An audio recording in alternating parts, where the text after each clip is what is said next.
Ini adalah percobaan kabur Vivian yang ke-100. Namun sekali lagi usahanya berakhir dengan kegagalan. Tunangannya, Aslan Raishev, kembali berhasil menghadangnya dengan tepat.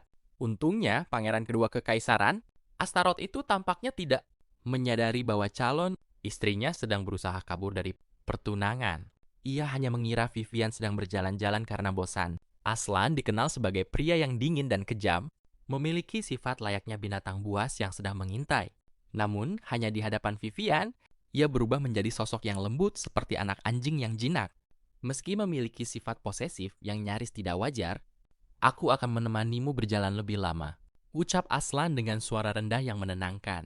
Mendengar itu, jantung Vivian langsung berdegup kencang. Ia buru-buru mengeluarkan sepucuk surat yang sudah disiapkannya sebagai alasan, lalu berkata setenang mungkin, "Tidak usah, adikku sedang ada urusan mendesak denganku, jadi aku harus segera kembali." Tatapan Aslan langsung tertuju pada amplop di tangannya. "Aku tahu hubunganmu dengan adikmu memang sangat dekat," katanya pelan. "Tapi Vivian, sejak kapan putra mahkota Florence menjadi adikmu?" Vivian langsung terpaku. Ia hanya asal mengambil surat yang belum dibuka sebagai alasan. Tapi kenapa justru surat milik putra mahkota yang ia ambil? Saat Vivian masih kebingungan, Aslan dengan santai merebut surat itu dari tangannya. Dalam sekejap, surat tersebut sudah disobek menjadi serpihan-serpihan kecil. "Siapapun pengirimnya, kau tidak perlu membacanya. Kau sudah berjanji akan menemaniku seharian. Ayo kembali ke kamar," ucap Aslan dengan tatapan dingin. Vivian langsung terbatuk hebat. Aslan yang semula menakutkan, seketika panik dan buru-buru menopangnya. "Apa aku membuatmu takut?" Vivian hanya menggeleng dan mengaku dirinya sedikit masuk angin. Aslan pun bersikeras mengantarnya kembali, sambil berkata bahwa mereka akan segera menikah. Namun dalam hati, Vivian sama sekali tidak menginginkan pernikahan itu. Semua ini bermula setelah ia meninggal di kehidupan sebelumnya dan berinkarnasi ke dalam sebuah novel di mana tunangannya, Aslan, adalah pewaris kutukan yang sewaktu-waktu bisa berubah menjadi monster buas. Tokoh utama novel itu adalah Aslan, seorang pangeran yang sejak kecil hidup di bawah kutukan hingga akhirnya diselamatkan dan jatuh cinta pada Kavino. Namun sebelum itu, Vivian adalah tunangannya sekaligus tokoh antagonis yang pada akhir cerita akan dibunuh oleh Aslan. Beruntung, Vivian berinkarnasi sebelum Aslan dan Kavino bertemu. Ia berniat membatalkan pertunangan dan hidup tenang, tetapi tubuh barunya ternyata mengidap penyakit mematikan dan hanya mampu bertahan 1 tahun. Karena itu, Vivian meninggalkan surat wasiat untuk Aslan lalu pergi berkelana. Namun di tengah perjalanan, ia justru dihadang sekelompok perampok yang mengancam akan merampas seluruh hartanya. "Kalau masih ingin hidup, serahkan semua barang berhargamu," ancam sekelompok perampok sambil menyeringai. Vivian hanya tersenyum dingin. "Kalian benar. Hari ini memang hari yang sial, tapi yang sial adalah kalian." Ia langsung mencabut pedangnya. Sebagai pewaris keluarga Eleo, keluarga militer paling disegani di kekaisaran, mengalahkan beberapa bandit bukanlah masalah. Dalam sekejap, semuanya tumbang. Namun setelah pertarungan usai, Vivian mendengar suara geraman dari sebuah gubuk tua di tengah hutan. Saat membuka kain hitam yang menutupi sumber suara itu, ia langsung membeku. Di hadapannya berdiri seekor singa hitam bermata emas. Itu Aslan! Pria yang kelak akan membunuhnya kini justru terkurung dalam wujud seekor singa. Vivian sebenarnya ingin pergi, tetapi melihat Aslan terjebak di balik kandang besi, ia tidak tega. Dengan satu ayunan kapak, rantai besi itu langsung putus. Namun sesaat kemudian, Vivian sadar ada yang salah. Tatapan Aslan hanya dipenuhi naluri buas, seolah siap menerkamnya kapan saja. Tanpa disadarinya, semua ini terjadi justru karena dirinya.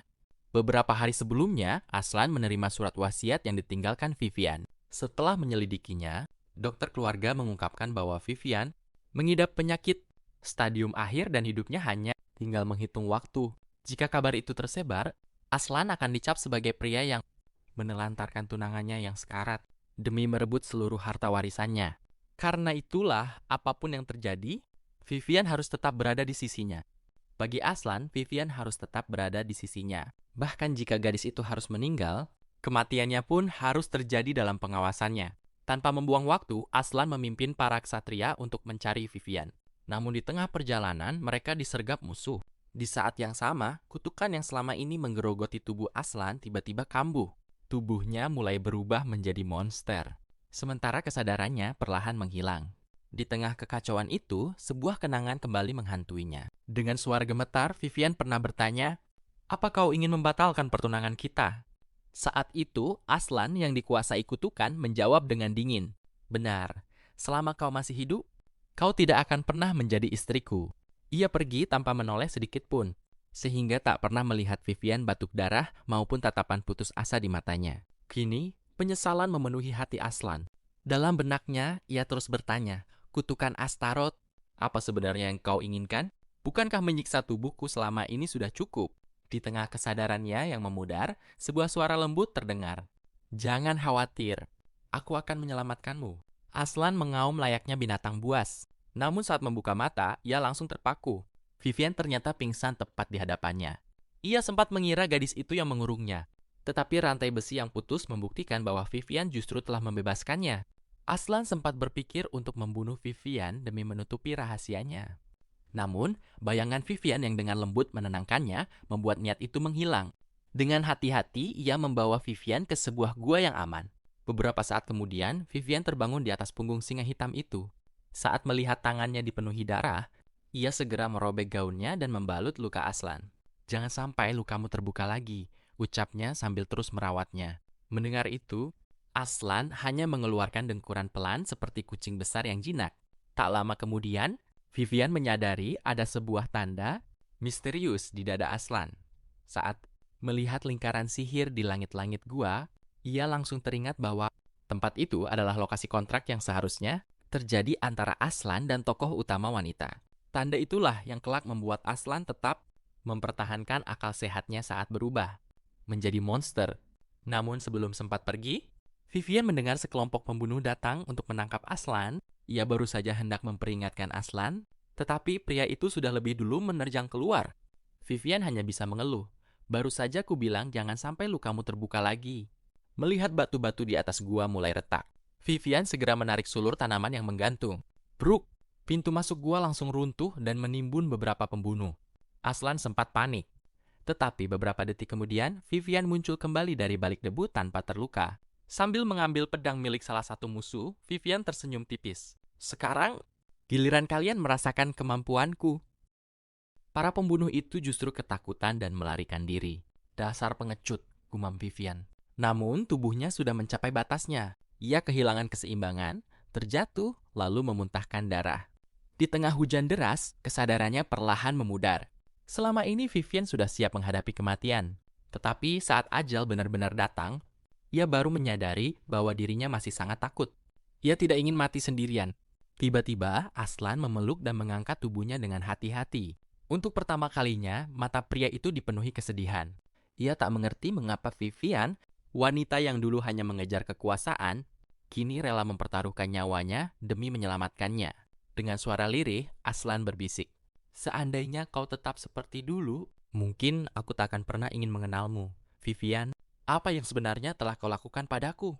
Saat Vivian kembali membuka mata, ia mendapati dirinya berada di sebuah kamar mewah.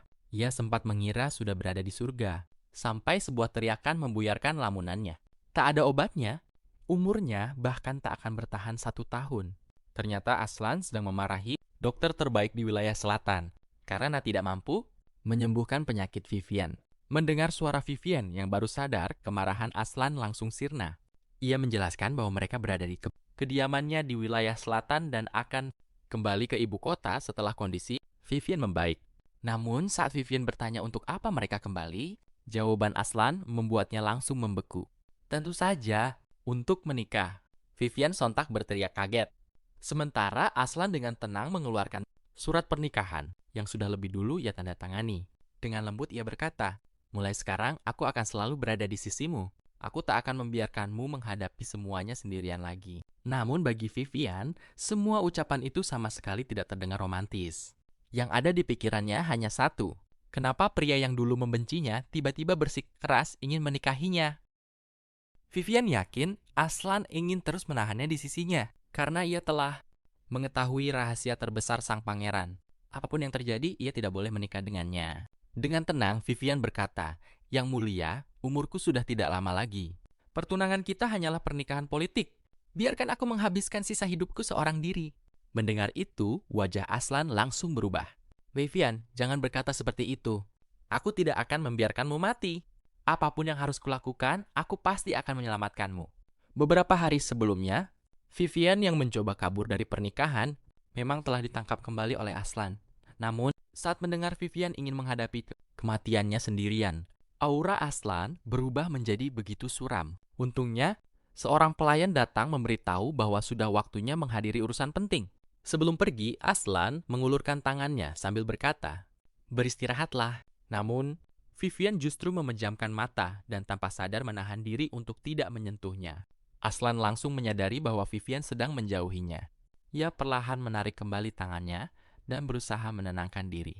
Setelah keluar, kepala pelayan mengingatkan bahwa Aslan sendiri masih terluka parah karena terus menggendong dan menjaga Vivian sepanjang hari. Aslan hanya menjawab singkat, "Aku baik-baik saja." Lalu ia memberi perintah, selidiki keluarga Elio dan cari tahu kenapa penyakit Vivian sudah separah ini. Tetapi tak seorang pun mengetahuinya. Sementara itu, hingga keesokan harinya, Vivian masih tidak mengerti mengapa pria yang dulu begitu membencinya kini berubah menjadi seseorang yang rela melakukan apa saja demi menyelamatkannya. Tiba-tiba, Vivian teringat sesuatu. Di pertengahan cerita novel, sahabat Aslan akan berhasil menciptakan obat yang bisa menyembuhkan penyakitnya. Mungkin, jika ia bisa bertahan sampai saat itu, ia masih memiliki harapan hidup.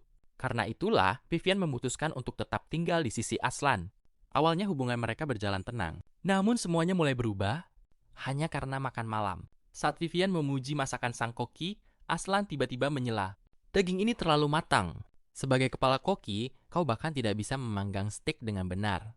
Vivian hanya terdiam. Menurutnya, steak itu justru dimasak dengan sempurna. Setelah semua pelayan pergi, Aslan kembali membawa surat pernikahan beserta sebuah pena.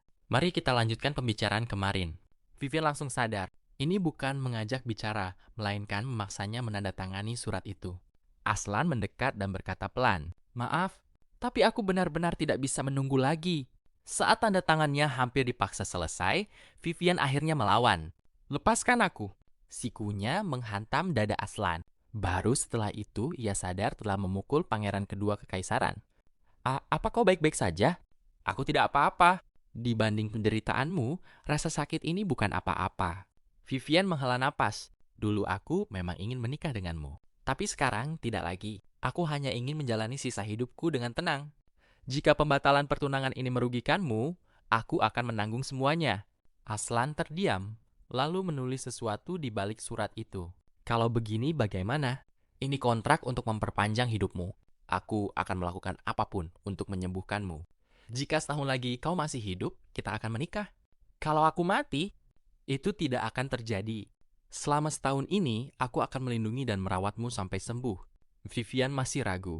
Namun ia sadar, Aslan sudah berkali-kali memiliki kesempatan membunuhnya, tetapi tidak pernah melakukannya. Jika tetap di sisinya, ia juga bisa menunggu obat yang sedang dikembangkan sahabat Aslan. Akhirnya Vivian mengangguk. "Baik, aku setuju."